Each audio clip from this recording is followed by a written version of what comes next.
Hi friends, welcome to ஆறுக்கலை சமையல். ஆறுக்கலை சமையல் இன்னைக்கு என்ன பார்க்க போகிறோம்னா, அருமையான முறையில் ஒரு குழம்பு வைக்க போகிறாங்க. வாங்க என்ன குழம்புன்னு பார்த்தலாம். வானொலி அடுப்பில் வச்சு நல்லெண்ணெய் மணக்க செக்கில் ஆட்டின சுத்தமான நல்லெண்ணெய் ஊற்றி வெந்தயம், சோம்பு, கடுகு எல்லாத்தையும் போட்டு படப்படன்னு நல்லா பொரிய விட்ருவோம். சரியா? அவங்க பாட்டு பொரிஞ்சிட்டே இருக்கும்போது என்ன பண்ணலாம் அப்படின்னு கேட்டிங்கன்னா, கருவேப்பிலை இருக்கான்னு சுற்றியும் முற்றியும் பார்த்தேங்க. கருவேப்பிலை இப்போ கிடைக்க மாட்டேது, என்னமோ பூச்சி தட்டி போய் பழுப்பு நிறத்தில் வருது. வேறு என்ன செய்கிறது? அப்புறம் போட்டு தானே அவனை குழம்புல போட்டால் தானங்க நல்லாயிருக்கும். அதனால் கருவேப்பிலை எடுத்து வச்சுருக்கேன். இதில் மணத்த தக்காளி வத்தல் இருக்குது பாருங்கள். அந்த மணத்த தக்காளி வத்தையில் ஒரு 4-5 சுண்டக்காய் வத்தை, ஒரு 4-5 இந்த எண்ணெயில் போட்டு வதக்கிக்கலான்னு சொல்லிட்டு அந்த எண்ணெயிலே வதக்கிட்டா நல்லாயிருக்கும். அதுக்காக போட்டு ஒரு 10 பூண்டு பல்லுங்க. இப்போ கொஞ்சம் பூண்டு விலை கம்மியாக இருக்குது, ரொம்ப இல்லை, கொஞ்சம். அப்புறம் கருவேப்பிலை ஒரு விலையை கண்டுபிடிச்சி சேர்த்துட்டு சின்ன வெங்காயம் ஒரு 10 சின்ன வெங்காயத்தை போட்டாச்சுங்க. நல்லா பெருசாக வருது இல்லை? இப்போ சின்ன வெங்காயம் நல்லா பெருசாக வருதுங்க. ஒரு காஞ்ச மிளகாய் 2ஆக பிச்சு போட்டு எல்லாத்தையும் நல்லா எண்ணெயில் போட்டு வதக்குன்னு வதக்கிடுங்க. பூண்டு, வெங்காயம், மணத்த தக்காளி வத்தை, சுண்டை வத்தை, வெந்தயம், கடுகு, சோம்பு, நல்லெண்ணெய் எல்லாம் போட்டு வதக்கி தேவையான உப்பையும் சேர்த்துட்டாங்க. ஏன்னா உப்பை போட்டால் இவங்க கொஞ்சம் சீக்கிரம் வதங்கிடுவாங்க, அதனால் போட்டாச்சு. இந்த கொத்தரங்காய் வத்தல் இருக்குது பாருங்கள், அந்த வத்தலை ஏன் அதையும் விடுன்னு சொல்லி அதில் ஒரு 4 வத்தலை போட்டு ஒரு பழுத்த தக்காளியை பொடியாக நறுக்கி அதையும் சேர்த்தாச்சு. சரியா? இப்போ இவங்க எல்லாரையும் ஒரு வதக்கின்னு வதக்கிக்கலாம்.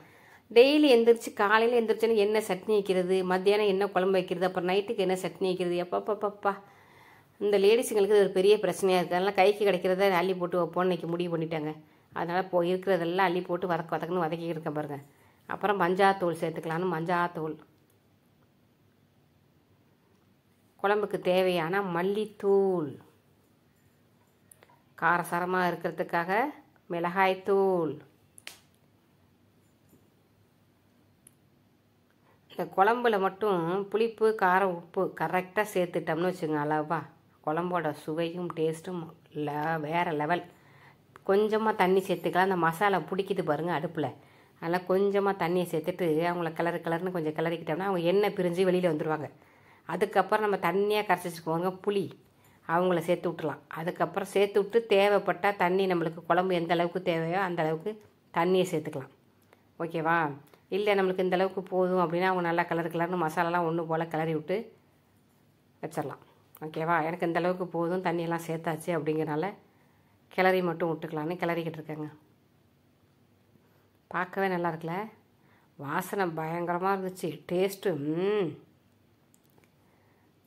மாங்காய் வத்தை இருக்குது பாருங்கள், மாங்காய் வத்தை அவங்க ஏன் பேலன்ஸ் இருக்காங்க அப்படின்னு சொல்லிட்டு அவங்கள ஒரு 3 பீஸை சுடுதண்ணியில் போட்டு வச்சுருந்தேன். அவங்களும் தூக்கி உள்ளே இறக்கி விட்டு கொஞ்சம் நேரத்தில் பார்த்தா அப்படியே எண்ணெய் தெளிஞ்சு வந்துட்டாங்க பாருங்கள். நல்ல வாசனை, அப்படியே வத்தல் நிறையா வத்தல் போட்டிருக்கேன்னா இப்போ இதுக்கு பேர் என்ன வைக்கலாம் அப்படின்னு யோசிச்சப்போ தான் வத்த குழம்பு அப்படின்னு பேர் வச்சிடலாம் அப்படின்னு, இல்லாட்டி கலப்பட குழம்புன்னு வச்சிடலான்னு முடிவு பண்ணேன்.